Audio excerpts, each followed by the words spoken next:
O black Muslim, O homie of Allah, guess what color the exalted man Muhammad was? Watch this. You'll be shocked. Pop quiz. Who's the whitest prophet in history? You're probably thinking Joseph Smith, founder of Mormonism, right? What if I told you there's a prophet out there who's so white he makes Joseph Smith look like Malcolm X? He's so white he makes a bowl of vanilla ice cream yell, "Get him out of here, he's blinding me!" He's so white his 9-year-old child bride didn't need a nightlight. What if I also told you that this pale, pasty white prophet had black slaves and referred to Ethiopians as raisin heads? Would you call him a racist? Or would you give him yet another free pass because our expectations automatically drop to the floor whenever we discuss the Prophet of Islam?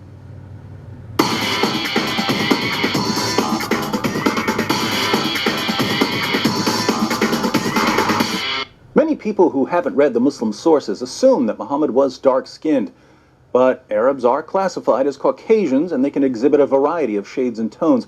So if we want to know what Muhammad looked like, we'll have to go through some of the descriptions of his appearance found in the Hadith. Now, if Muhammad were sitting in a crowd of his fellow Arabs, how would we spot him? Sahih al-Bukhari, number 63. Narrated Anas bin Malik, while we were sitting with the Prophet in the mosque, a man came riding on a camel. He made his camel kneel down in the mosque, tied its foreleg, and then said, "Who amongst you is Muhammad?" At that time, the Prophet was sitting amongst us, leaning on his arm. We replied, "This white man reclining on his arm." "Hey, which one of you is Muhammad?" "This white Tom Willis-looking white guy leaning on his white arm, that's who." But let's keep reading about a prophet who makes the Brady Bunch look like NWA. Sahih Muslim, 6081. It was narrated that Abu Juhayfa said, "I saw the messenger of Allah with a white complexion and some white hairs." White complexion with white hairs. Who knew that Anderson Cooper was a 7th century prophet? Sahih Muslim 6071. It was narrated from Al-Jurairi from Abu at-Tufail. I said to him, "Did you see the messenger of Allah?" He said, "Yes, he was white with an elegant face."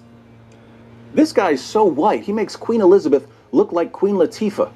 And the Muslim sources go out of their way to remind us how white Muhammad was. They tell us about the whiteness of his shins, and the whiteness of his thigh, and the whiteness of his leg, and the whiteness of his stomach, and the whiteness of his forearms, and the whiteness of his armpits, and the whiteness of his cheeks. Based on these descriptions, a friend of mine who's a police sketch artist was able to put together a drawing of Muhammad.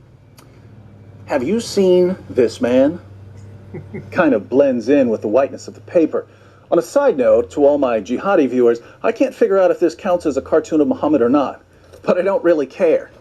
So, Muhammad was whiter than a bowl of Cool Whip, but when he wasn't busy being scooped onto a slice of apple pie, he was setting an example for his followers by keeping a tight rein on all his black slaves. Sahih al-Bukhari, 7263.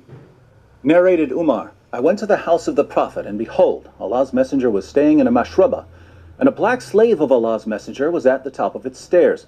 I said to him, "Tell the Prophet that here is Umar bin al-Khattab." Then he admitted me. Sahih al-Bukhari, 6161. Narrated Anas bin Malik, Allah's messenger was on a journey, and he had a black slave called Anjasha, and he was driving the camels very fast, and there were women riding on those camels. Allah's messenger said, "Waihaka, O Anjasha, drive slowly the camels with the glass vessels," i.e. the women. Here's one about a black slave who was shot to death while unloading Muhammad's luggage. Sunan an-Nasai 3858.